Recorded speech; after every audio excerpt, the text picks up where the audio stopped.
Gonzalo speaks English. If we can all speak English, great. Otherwise, I'll just jump from one language to the other, and it's no issue for me. So whatever works for you guys. I want everyone to be able to contribute here.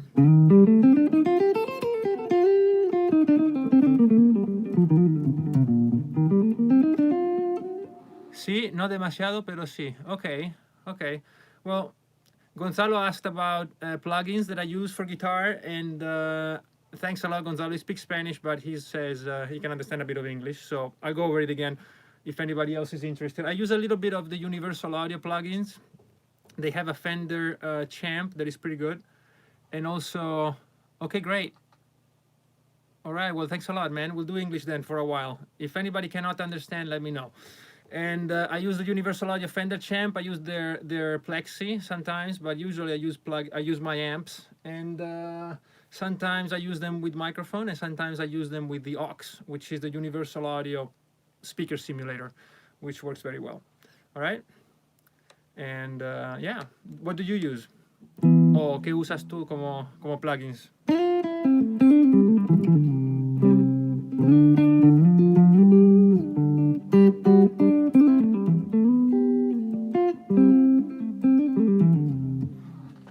Claro, supongo que hay un pequeño retraso porque si tenéis que escribir. Ojalá pudiéramos hablar todos por voz.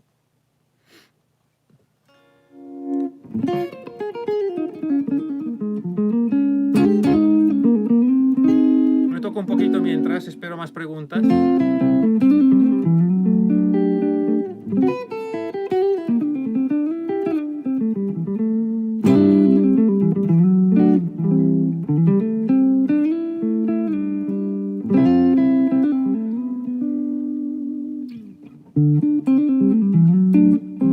Okay, somos algunos. No sé de dónde sois. I can't tell where you're from. Let's see if I can touch here. I suck at this. So any questions, please send them along and we'll chat for a little while. Oh, here it is. I saw the Parker shut down. How do you manage the repair of your guitars? Mine is starting to cut the sound sometimes. Yeah, I do a lot of the guitar fixing myself, so I have no issues with that. I know Parker's shutting down is a pain in the ass. And I haven't had any issues. We had one fret fall off a while ago. It's not the best thing, but I just glued it on top of, I cleaned it up and glued it, and it works. So I haven't had any problems. And also I have a few spare parts that I got before they closed. I have a couple, one bridge, I think, and then I have the saddles, which these will be hard to find. And everything else is pretty standard. So I actually have a whole set of frets. I have a whole like a spindle of frets, and I can just cut them, and if I ever have to, but I think you'll be okay. And I have a few spare springs. Well, not a few. I have maybe one per guitar. I have spare springs for this. If your sound is cutting off, it's probably just an issue with some soldering. So check it out in the back. By the way, I use Velcro for my guitars, so I don't have to put all the screws in and out. Yeah, if it's an electronic problem, I modified my own guitars actually, but it's all down there. It's usually a cold solder, or you might find a broken wire. So I wish I could help you, but from here it's really hard to do. And also it's really hard to find somebody who knows about these guitars. So that's why I do all the thing myself. I have to. Besides, I like switching stuff on older guitars. I change all the pickups and but if it's just sound going off, then you're good, because I think Parker, the biggest risk is having structure thing, because if you have one, like if anything happens to this bridge, it's so specific, then it's gonna be hard to find a new one. But as long as it's electronic, then it doesn't matter. You can fix it. Maybe it's a pot or something. You can have it checked out. So you're good. And if a fret falls off, you shouldn't worry too much about it. You can just glue it back on, and just don't lose them if they do fall off. Yeah, finding parts is gonna be hard. And actually, I've been talking to some brands, but I don't want to switch. I like them. These guitars are fantastic. It's a 96. Yeah. Oh yeah, the 96. I played a 96. If you've seen have you seen the encyclopedia, the guitar thing I did? The dark guitar in those videos was a 96, and the other one was a 2015 or 16, and they look the same. So yeah. I mean, if if the moving parts hold, then this guitar will last you forever. So you should be good. Yeah. So what are you guys studying right now? Are you studying music? Are you maybe studying some books or some guitar methods, or maybe listening to some guitar music and you're trying to figure it out by ear? What are you guys doing? Are the new ones as good as the old ones? I think so. Yeah. I love the new ones. As a matter of fact, I think I like the sound of these better than of the older ones. Although I had my own pickups put into the guitar. So the custom shop in Chicago, they made the guitars. These two guitars were made for me, the white one and this one. And I requested different pickups because they used to work with Seymour Duncan, and I requested DiMarzios. And so we had to have them shipped. It was a kind of a big deal actually for just 4 pickups, but that's what we did. And then I also have a deluxe. If you see the yellow one, it's behind the Marshalls. That one has stock pickups, and they're just a bit too brittle for me. So I wanted one to stay that way because I enjoy the contrast, but these are a lot warmer. By the way, you're hearing the Kemper now because I didn't have time to set up the amps. I thought YouTube was going to give me the option to wait for a while before I went online, and he said, well, okay, 3, 2, 1, you're live. And so I just plugged into the Kemper. But this is a PAF, and man, I don't know. And is this a Fred? I don't know. I have to check. Let me see. There's a. So yeah. So what are you guys doing? Are you studying anything? ¿Estáis estudiando alguna cosa específica de música? ¿Estáis estudiando jazz, a lo mejor, o rock, o cualquier cosa que queréis hablar? O si necesitas algún consejo, el peor vicio es dar consejos, pero si puedo ayudar en algo, como estamos todos en casa estudiando.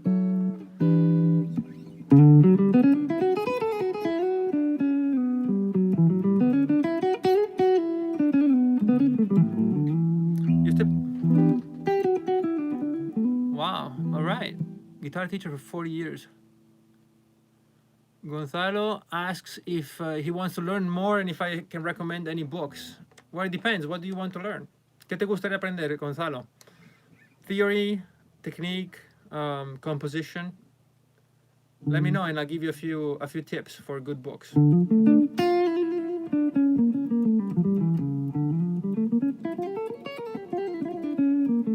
Teoría y escalas. Okay, yeah, for theory in music, I think one of the great books, and I actually recently went through all of it, which is Schoenberg Theory of Harmony.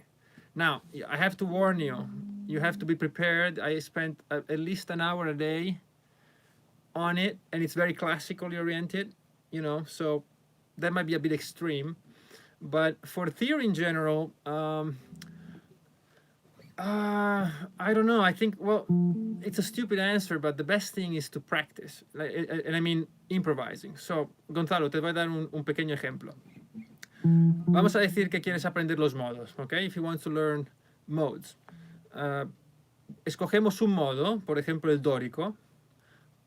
Y, por favor, como solo somos 5, si me podéis decir vuestro idioma favorito, así no quedo aquí como un imbécil cambiando de idioma cada 2 segundos, ¿vale? Si me podéis poner rapidísimo un mensaje con vuestro idioma, yo así me ayudaría. Pero bueno, Gonzalo, si quieres estudiar, por ejemplo, un modo específico, encontrar la fórmula del modo hoy en día es muy fácil en Internet. Español, perfecto, y sí, tú ya lo sabías.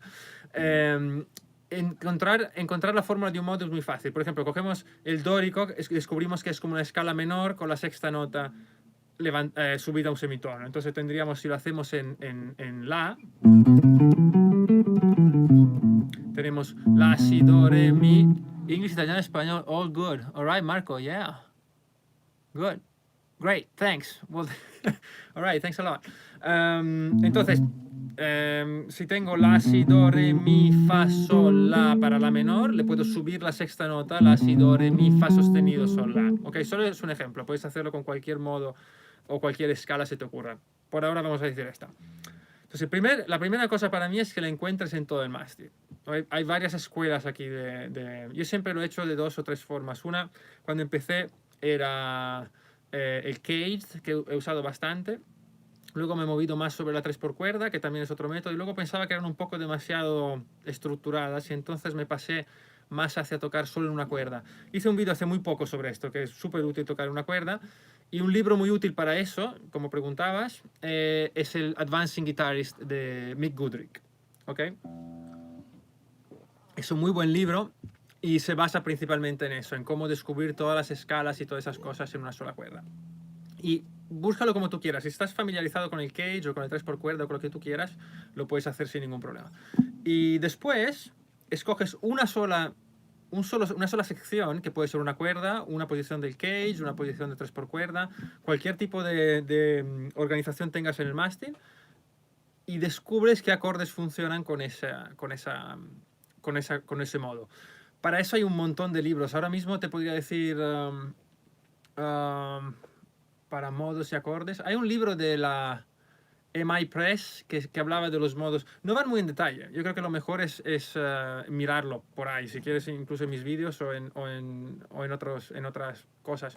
Pero para improvisar, para aprender a usar escalas, yo creo que la única opción es esa. Porque el riesgo, tenemos alumnos aquí que han estudiado y no saben improvisar. Entonces, el peligro de estudiar la escala por sí misma es que luego te encuentres con que sabes todas las digitaciones y no sabes cómo usarlas. Y ese es mi consejo. Ahora pensaré, de todas formas, pensaré en algún libro específico sobre eso si se me ocurre. Pero si te gusta la teoría musical, Schoenberg, A Theory of Harmony, o teoría armónica, creo que se llama aquí en España, es lo mejor que hay. Bueno, no sé si es lo mejor, pero es chungo. Y si lo acabas, sabrás un montón sobre eso y podrás adaptarlo. Otra cosa que te podría interesar más hacia el jazz es un libro de Mark Levine y se llama Jazz Theory Book. Y ese tiene más o menos todo lo que tengas que saber. ¿Ok? Pero bueno, el de Mick Goodrick iría muy bien. Un momento, que me ha llegado un mensaje. Ok, ¿alguna otra pregunta? Any more questions? I'll be happy to... Excuse me while I have to check something on the computer.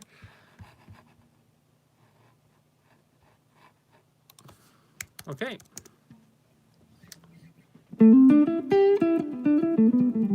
Mientras... ok, Gonzalo. Mientras, si se te ocurre otra cosa, si se te ocurre otras preguntas, mientras puedo... ¿Cómo lo haría yo con dórico? Si cogiera re dórico, que es como do mayor, por ejemplo, me pondría una base, que ahora no tengo nada, pero me pondría una base en re y tocaría la escala a lo mejor en una cuerda durante... ¿He dicho dórico? Y me fijaría mucho, no tanto en el sonido, porque cuando tocas solo una cuerda estás muy limitado, especialmente si le vas dando a la cuerda en el bajo. Pero sí que me fijaría si sé, primero, dónde están todas las notas. Si sé que este es un re, que este es un mi, que este es un fa. Eso lo tengo que saber. Tengo que saber qué notas entran en la escala y dónde están en el mástil. Lo mismo si fuera una posición normal. Tengo que saber dónde están. Y la otra cosa que tengo que saber es el grado que tiene respecto a la tónica. Entonces, estoy en re dórico, aunque estoy tocando do mayor, tengo que tocar en re. Así que mi tónica es re.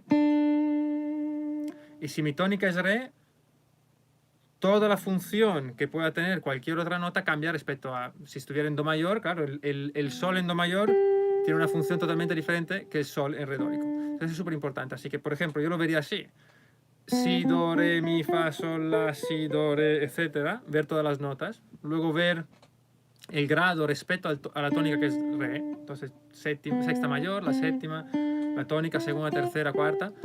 Y luego, obviamente, saber qué notas, digamos, definen ese modo, que es el re dórico. Y en este caso serían seguramente re, obviamente, que es mi casa. Y luego, sin duda, el si, perdón, que es la nota dórica.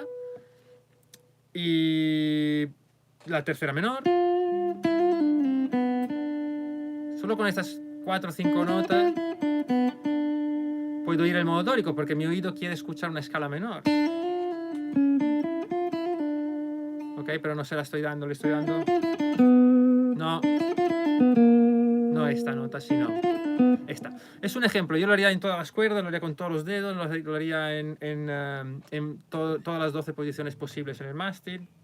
Y lo haría improvisando primero sobre un acorde solo, por ejemplo, un acorde que suena dórico, re menor séptima, re menor sexta. Si me está yendo un poco, perdóname, no sé cuánto sabes. Pero una progresión muy sencilla, aunque solo sea con un acorde. Y encima, según la sección que he escogido practicar ese día,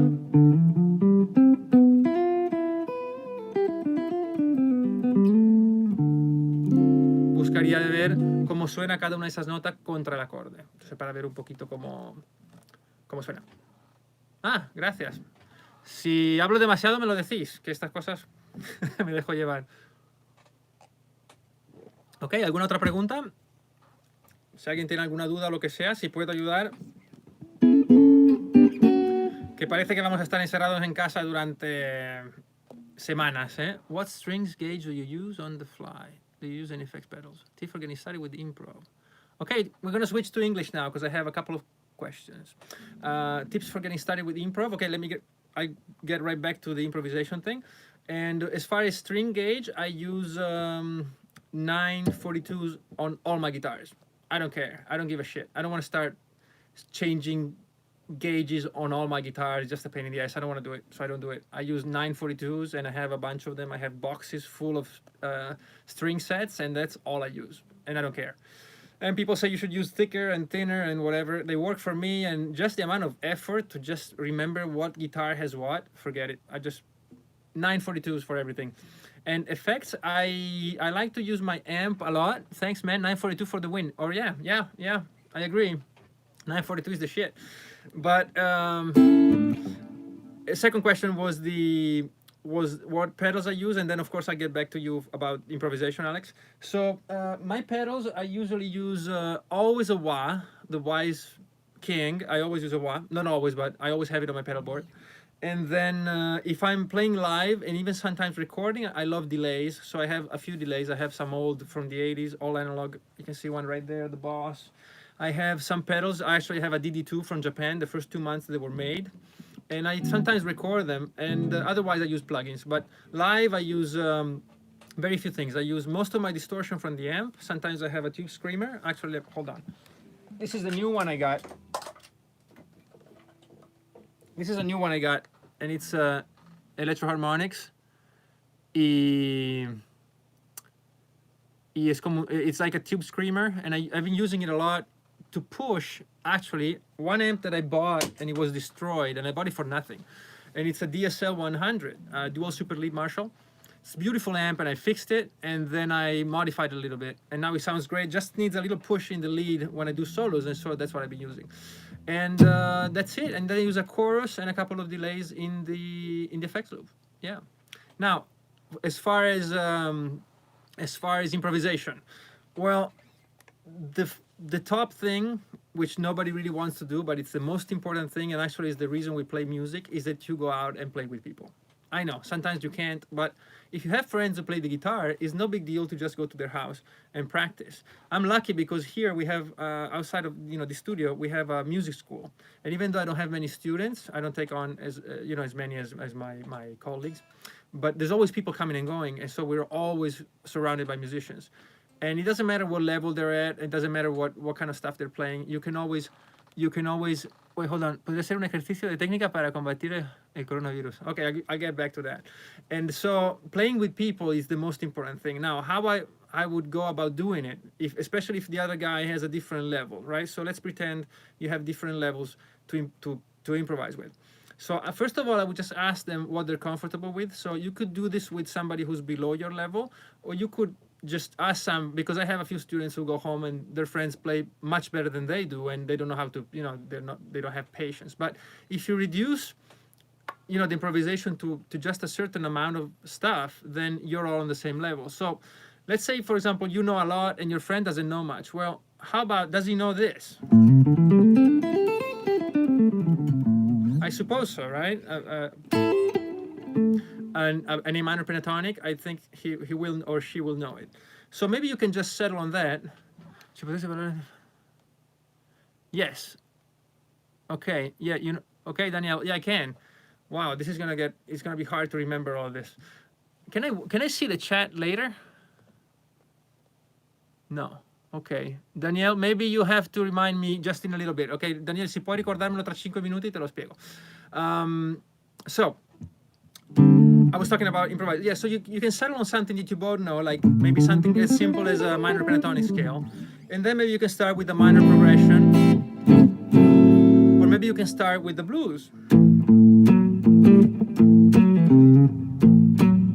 Right, and then you can both work on the same level. Maybe you'll play a bit better or a bit worse, but you know you're on the same level. So that's very important, because I see a lot of people trying to improvise together, but then one gets discouraged and the other gets bored. You don't have to do that. I played with people who knew almost nothing, and we had a great time. And I'm not saying just to say it. You know, you can actually settle on something that will level the field, so to speak, and you can learn a lot from people who are not very good. I'm sorry, did I say not very good? I got distracted. I didn't want to say that. Who are not very experienced. That's what I meant to say. Shit. Yeah. So that's the answer. If you're by yourself, I would say to get a looper. I don't have one here, but you know what a looper is. You know, just a little pedal. You can hit it and it will record what you're playing. I use that all the time. I use it for writing music a lot. But say you want to practice something in E and you want to play through maybe all the modes in E, right? So maybe you can just record something that's very non-descriptive, like and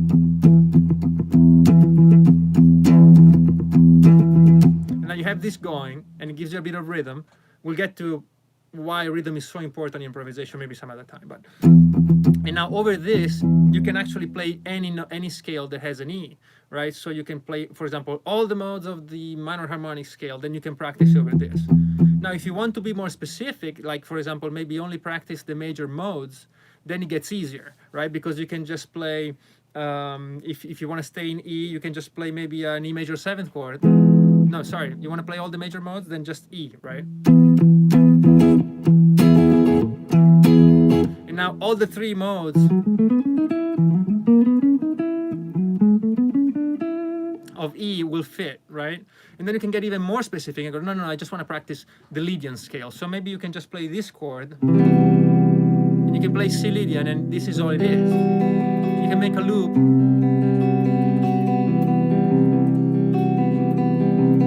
You hit the pedal and it keeps going and you practice your Lydian. Yeah? I hope it answers your question. That's what I do. And yeah, what was Danielle? You had a question about playing 2 guitars? Yeah, thanks Alex. Thanks. Daniel, if you could, potresti ripetere la domanda, Daniel? I don't know where all these messages go and die. Is there, maybe I can log on the computer. Yeah, Boss RC3, yeah, DTC Electronic, the actual, oh wait, I can see all the messages now. New moderation. The actual, oh wait, I can see all the messages now. Okay, now I'm hearing myself. New moderation. Okay, Daniel, I have your message right here. Speaking of improv, do you think in notes or in positions? No, I think of notes. I think of notes, and more important than notes, I think in terms of relationship of those notes with each other and with the actual scale and with the chord. So as I was saying before, if I play over a C, whatever C is, you know, whatever mode I'm playing, if I'm playing the half diminished or whatever, I always think back to the root. So if I'm playing C major, this is not just a, let's play C major. This is not just an F. It is an F, and I have to know it's an F, but I also have to know that it's the 4th note of C, so it has all these implications. Yeah. Daniel, I'm getting to your question now. Chandra, ci potresti parlare del fatto di usare 2 chitarre elettriche in una canzone? Ok, mi puoi rispondere anche in inglese. Okay, English, great. Thanks, Daniel. Well, Daniel, he asks, for those of you who don't speak Italian, he asks if I could speak a little bit about using 2 electric guitars in a song, and how to differentiate the sounds and what to play on each of those 2 guitars, okay? And also as far as sounds and the mixing. Okay, well, I do it all the time because it's a necessity. I do instrumental music. I don't know how many of you know of my music. Doesn't matter if you don't. I can still help you. But yeah, I play instrumental music, and so I have whole records made of guitar parts. And so it's a necessity to be able to distinguish them. And also there's a lot of guitars and they have to coexist. So the main thing that I do is try to write different parts for all the guitars. And that seems trivial, but it's very important. But there are, I mean, I don't want to be so specific, but I think that I divide things into two options. One is the sound. So if it's the sound we're going after, I usually double track a few guitars. Right? For example, if I have like a section that's with distortion or something stupid like that, then the rhythmic part of this is not complex and is not something that's very identifiable within the song. So I might just, what I'm going after maybe is just feeling the stereo field and feeling, like a wall of guitars. And so that's what I would do.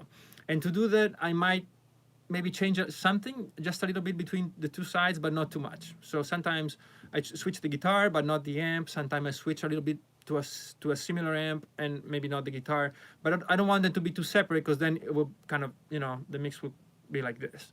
Now, if it's something more rhythmical or something that's more compositional, then I will use completely different guitars.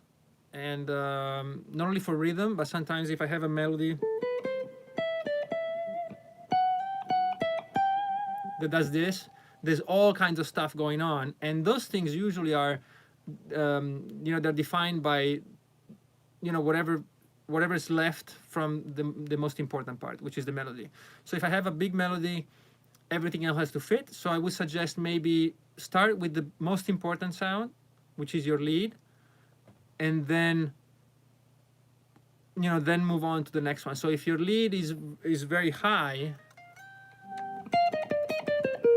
then you don't want something in the same region to distract from the main part. And so maybe you want to add an harmony back here, right? You can do that. And, well, that would be stupid though, to do all these things. And maybe give it a different sound with a darker guitar. Just think of it in terms of an orchestra. So you can have violins everywhere, right? Even though maybe you just listen to the violin for a while because it's the most important in that section, but you need different instruments. It's hard to explain, and the other thing is listen to a lot of records by guitarists and producers that you really like, and you'll see. Also, don't use many effects. That's why sometimes it sounds like shit. Okay, somebody else wrote something. Jules, please take care of yourself. I have learned many critical info for guitar from you. Well, thanks, Jules. If you have any questions, let me know. Hey, Mateus from Brazil. You have something worse. What do you have? I don't know what you have. In Brazil? What's going on in Brazil? I don't know. Well, there's many things worse than the virus, but right now it's a pretty big deal. All right, Daniel, ti ho risposto? Volevi sapere ancora qualcosa?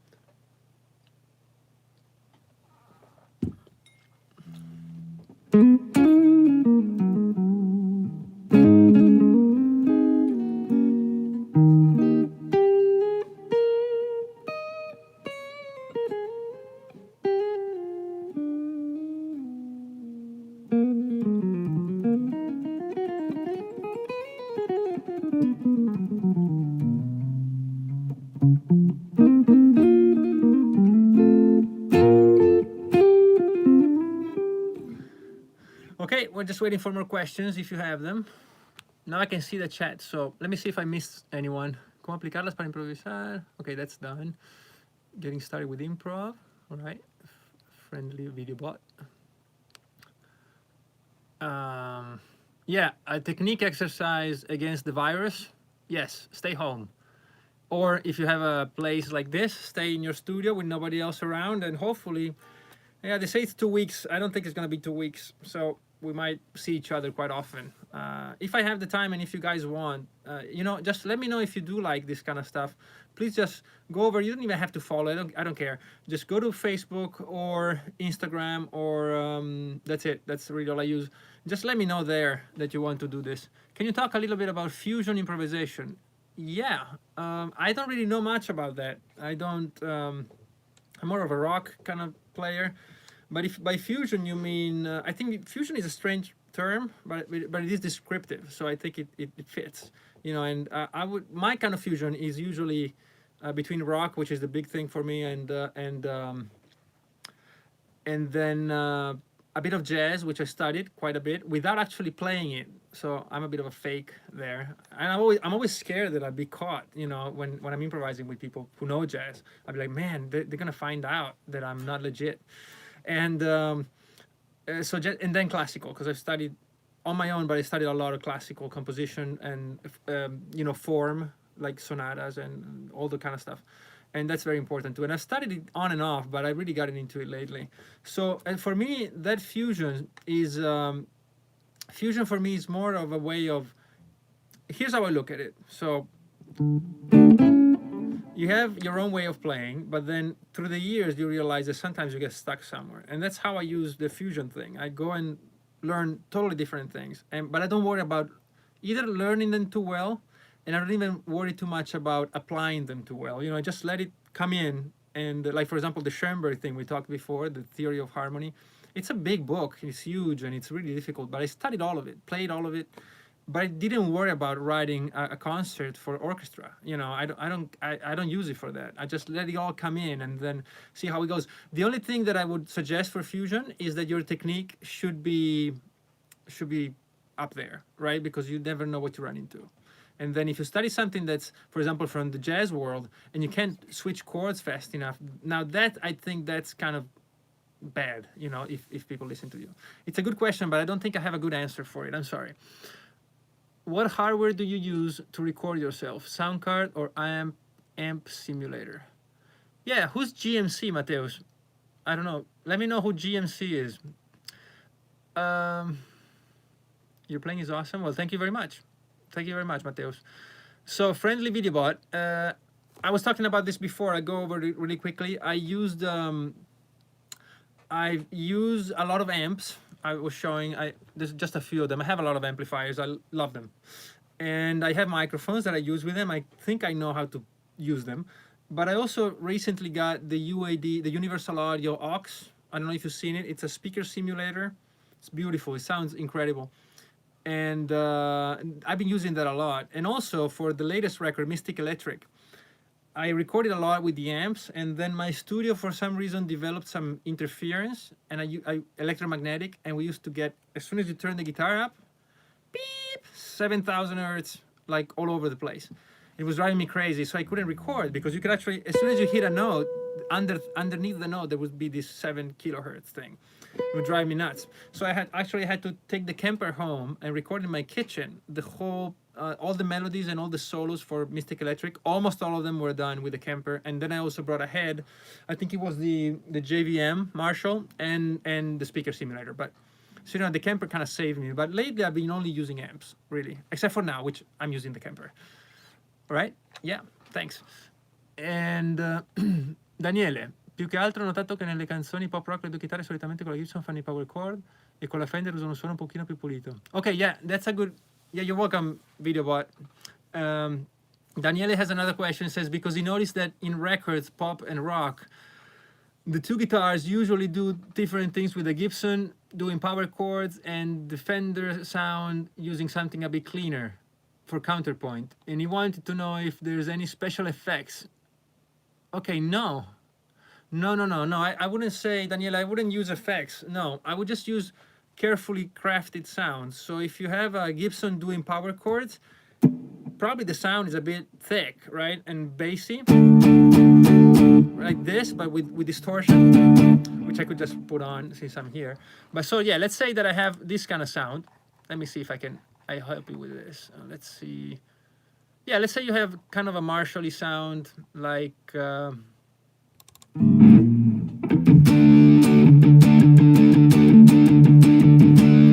this, right? Oh, wait. Right, there's not a lot of room left because you have all the frequency. If you can look at the spectrum from that, it's like that everywhere, especially with distortion. There's compression. So the next sound I would use would be maybe something brighter, kind of clean, and maybe with a, as you say, maybe like a Fender style. Let's see.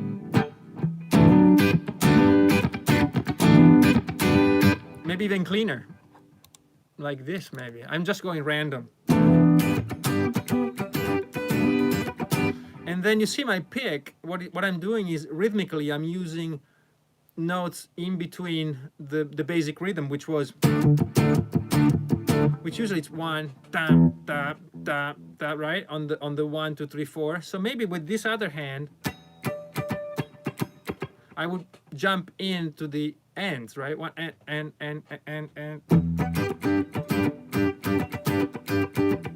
Now you can hear both of them at the same time. That's another thing. So the parts should be written with that in mind. Does that help?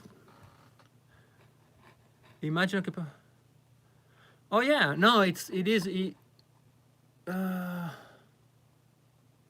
Immagino che poi vada a gusto mio. Non è...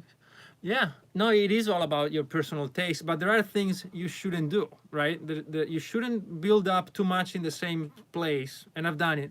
There's a song that I recorded called Planet 9.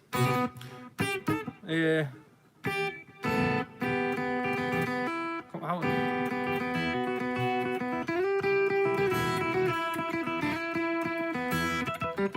something like that, and the rhythm is like that, and I thought I was very smart to write that, and when it came to mixing, it was the worst thing I've ever done in my life because two guitars were competing in the same place. So you should never have your guitars either up here or down here. They should all be split. So if I have a guitar that's very low, what do I want the low for? If you want the low for power, then maybe give it that specific task. And then if you want the high thing for bright, then give that to that. Right? And then you can combine them. Yeah. When you're mixing, then well, if you've done it well, there's not much to do. If you're an idiot like I was, then there's a lot to do. You have to create that space with EQ and compression, but you should record properly. Mateus, do I have songs on Spotify? Yes. I actually have 4 records on Spotify, and I think there's an EP from way too long ago. Don't listen to it. But yeah, and the last record was the latest record came out just a few months ago. It's called Mystic Electric. The one before that is Lights and Shadows, and before that is Feel the Sky, and before that is Power Fantastic. So yeah, go listen to all of them. Yeah? Okay. You're welcome, Daniele. I don't know if I'll keep this live thing. I don't know. Is it good? I don't know. Maybe I'll leave it up. I don't know. I think I sound a bit dumb, but yeah, maybe I'll leave it up if you need it. Yeah, I'll try. If I don't lose it, I've never done this, so hopefully I'll be able to keep it up on the channel. All right. Me encanta Parker. Yeah. Okay. Well, if you don't have any more questions, maybe we'll just leave it at right now. You know, we'll say goodbye, and I hope you enjoyed it. It's the first time I've ever logged on to YouTube Live, and it's been fun. And I know you guys are not all of you are doing. I'm sure you're doing okay, but it's maybe you have family that's sick, or maybe you're just bored out of your minds, and you know you have 2 more weeks, at least maybe a month to, you know, locked up at home. So if this helps you in any way, then I think we'll all have to contribute. So we'll do it again. I just let you know on Instagram and Facebook, and we'll do it again. I try to be more prepared, but I just wanted to know if the microphone worked, and the camera, and the chat. The chat was a pain in the ass, but now I got it figured out, so we can do it again. Okay, so you guys are very welcome, and okay, you're very welcome, and thanks a lot for stopping by, and see you soon. All right, thanks. If I can get off now, I think I can. How do I do it? Oh, let me know how to stop this. How do I get out of here? You know, I don't know how to stop the thing. Do you guys know how to stop? Oh yeah, I got it. Okay, bye-bye.